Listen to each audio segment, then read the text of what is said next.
The Galactic Academy's most esteemed examination hall buzzed with anxious energy as delegates from 43 different species took their designated seats.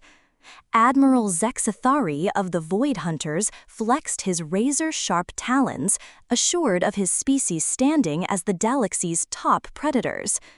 Behind him, the crystalline architects clicked their geometric structures together, which could be interpreted as a display of smug satisfaction. Their world-ending technologies were renowned. Even the massive devastators, whose muscles had the power to crush starship hulls, exuded a threatening confidence. The examination was straightforward in theory, but daunting in practice. The task was to identify the most significant threat present in the room. Dr. Elena Vasquez sat quietly in row 3, adjusting her wire-rimmed glasses and smoothing her unremarkable brown cardigan. At 42, she appeared exactly as she was, a xenobiology professor from Earth's smallest colony, New Tasmania. Her graying hair was neatly tied back in a practical bun, and she carried nothing more intimidating than a well-worn leather satchel containing her research notes and a thermos of coffee. The other candidates hardly acknowledged her presence. Declared the radiant cosmic arbiter, its voice resonating across dimensions. Instantly, the room erupted into pandemonium. The Void Hunters snarled and postured, showcasing their natural weaponry. The architects commenced projecting holographic images of their planet-cracking siege engines. The devastators merely stood and flexed, their bio-armor shimmering. Even the usually tranquil harmony singers began to weave their reality-altering melodies, illustrating their ability to drive entire civilizations to madness through sound alone. Elena opened her thermos, poured herself a cup of coffee, and started sketching in her notebook. 2 hours later, as the various species concluded their intricate displays of threats, the cosmic orbiter sought answers. Admiral Z. Safarthi was the first to step forward. The most significant threat present is the Devastators. They are physical beings capable of crushing any opposition. I have witnessed them dismantle battlecruisers with their bare hands. The lead architect interjected melodically. That is incorrect. The Void Hunters represent the greatest peril. Their hunting instincts and pack strategies have led to the downfall of civilizations across multiple star systems. One by one, each species identified another as the primary threat. The trend was predictable. They all selected the most evidently dangerous, the most visibly powerful, and the most dramatically threatening. Upon reaching the third row, Alina glanced up from her notebook. Oh, are we now sharing answers? She gently closed her book. The greatest threat in this room is humanity.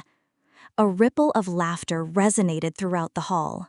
The Void Hunter Admiral actually chuckled, producing a sound reminiscent of grinding metal. You, a single unarmed human academic? Elena smiled politely. It is not just me, it is humanity as a collective. She rose slowly, her movements intentional and composed. You see, you have all committed the same fundamental mistake. You have conflated dangerous with threatening. She began to walk down the aisle, her soft-soled shoes making barely a sound on the floor. The Devastators are indeed extremely dangerous in direct combat. Yes, the Void Hunters are apex predators. The architects create weapons capable of shattering worlds, yet none of you are the greatest threat. Explain, commanded the cosmic arbiter, its interest clearly piqued. Elena reached into her satchel and pulled out her notebook. I have dedicated the last 2 hours to cataloging everyone present. This includes biological vulnerabilities, technological dependencies, psychological profiles, and social structures. She turned the pages filled with diagrams, chemical equations, and behavioral notes. The void hunters, for example, are magnificent predators. But they hunt in packs with rigid hierarchies. Remove the alpha and the pack disintegrates. Your enhanced metabolism necessitates specific amino acids that are only available in certain prey species, which can be easily weaponized through targeted starvation. Admiral Zek's Athari's assured demeanor faltered slightly. Alina continued her stride. The architects are alive. Crystals, exquisite and radiant. However, crystalline formations possess distinct resonant frequencies. I have computed at least 6 sonic wavelengths that could irreversibly shatter your consciousness. The devastators, for all your biological armor and strength, you remain biological. Engineered viruses and customized toxins. There are numerous methods to neutralize your advantages. The room had become utterly silent. You see, Elena remarked as she returned to her seat and took a sip of her coffee. You have all evolved to be formidable, yet humans, we have evolved to be intelligent. Every species present here is more powerful than us in direct conflict. Thus, we do not engage in direct combat. We observe. We adapt.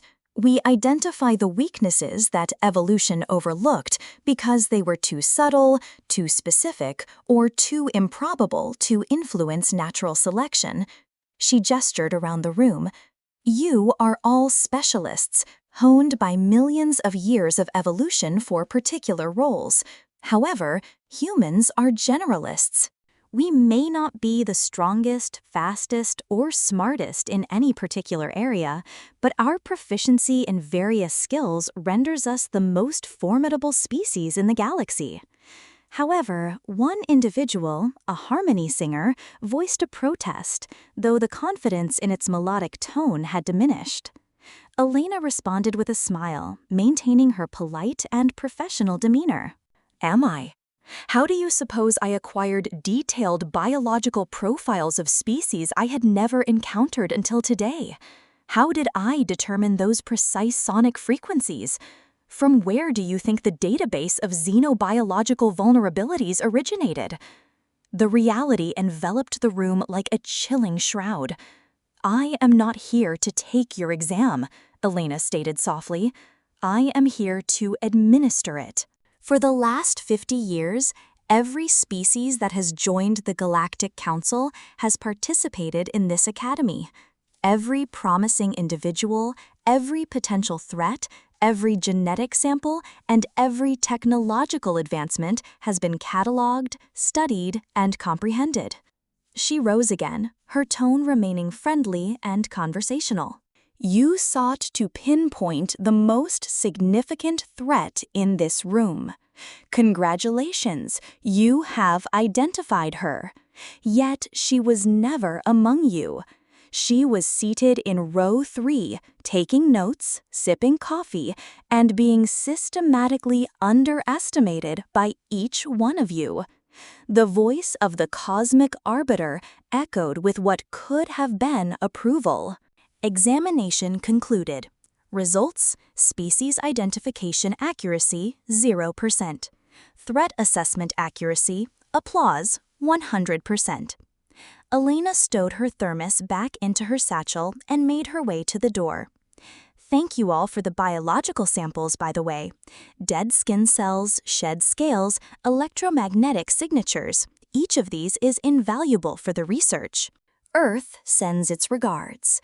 As the door shut behind her, 42 of the galaxy's most dangerous beings remained in stunned silence, finally grasping why, despite humanity's apparent frailties, no one had ever successfully conquered Earth.